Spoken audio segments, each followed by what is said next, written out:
Well, for the first time ever, I'm going to be driving a Harley Davidson Sportster 883. I am looking forward to this. A little bit nervous to be honest with you, because I've never driven one of these things before. I've never actually driven this bike, so I have no idea what it's going to feel like or how it operates. It'll be the first time I actually take it off my property. So since the last time you saw it, I got new tires front and back. The original ones were so old that they were not usable. Got a full tank of gas in there right now. I did forget on the speedometer or the odometer to put the little reset switch on here, so that kind of sucks.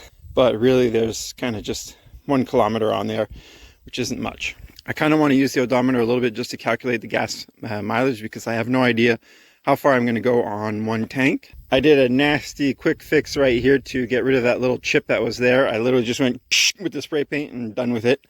There's a few other little chips that I should do it with. I also installed the bags. I won't be using them this time because, well, I don't really have much to carry with me. I'm just going for a short ride, but here's what I was trying to do before with the washers and whatnot. So just to put a big washer so that way it's all around the rubber grommet, and basically these are Loctited in there and it's pretty secure, well, as secure as I can get it. So there it is. I do have a new helmet. It's a Built-Well lane splitter. I never had one of those before. Should be all right. Kind of a new camera setup with it too, so hopefully that goes all right. All right, for a start, she starts pretty easy. I'm actually going to take off from my place, but I'll bring you back once I get into town. Well, just made a pit stop. Been driving around for about a half hour, and so far so good. It's not leaking anything. One thing I did notice is my speedometer stopped working, and the mirrors are a little hard to adjust. I'm not quite sure. I'm not used to them being so low, so it's taken a little getting used to. A little bit of tweaking and she'll be fine. I played with the cable on that, but not sure what the issue is. Anyway, I'm just going to hit record on the camera and go all the way up until the battery dies.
Not sure what just happened, but didn't seem to be going into gear.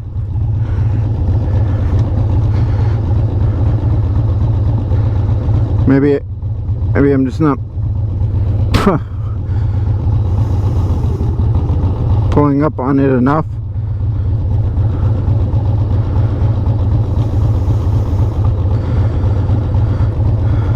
Who knows?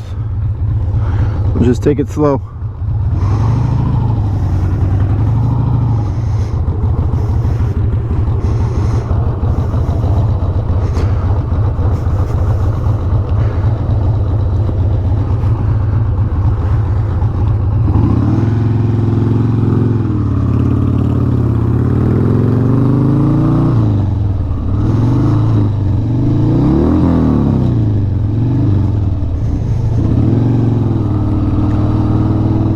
Yeah, she's not going into gear for some reason.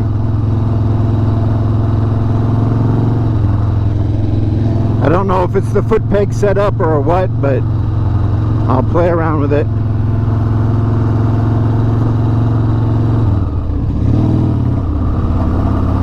It's kind of the neutral second gear where the problem is.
back in one piece.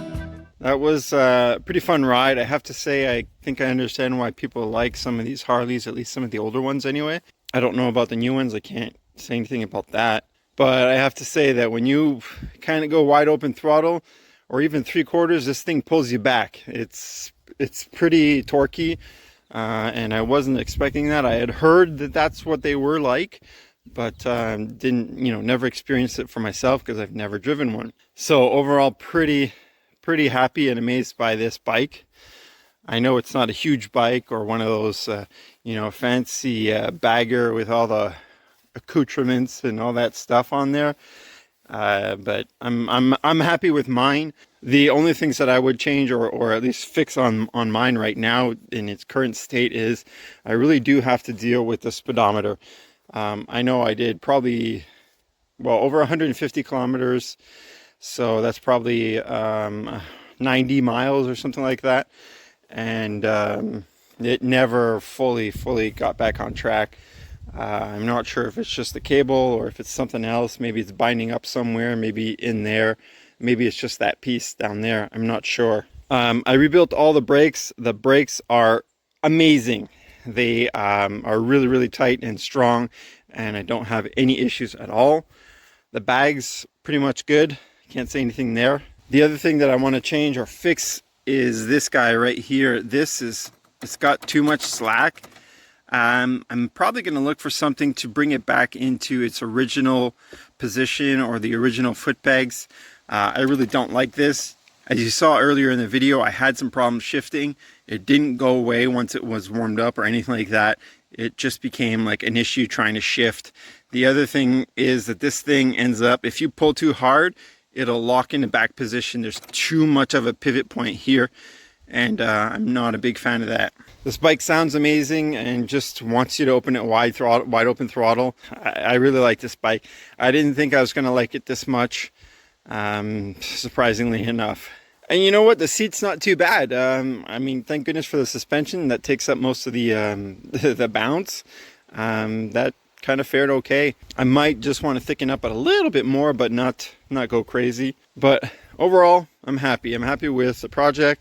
Obviously, there's some stuff that needs to be updated and fixed, like the wiring, but I think I'm going to leave that for a later day to when I do a full teardown and full clean and, do a legit real paint job, not the rattle can stuff that pretty much is going to fade over time.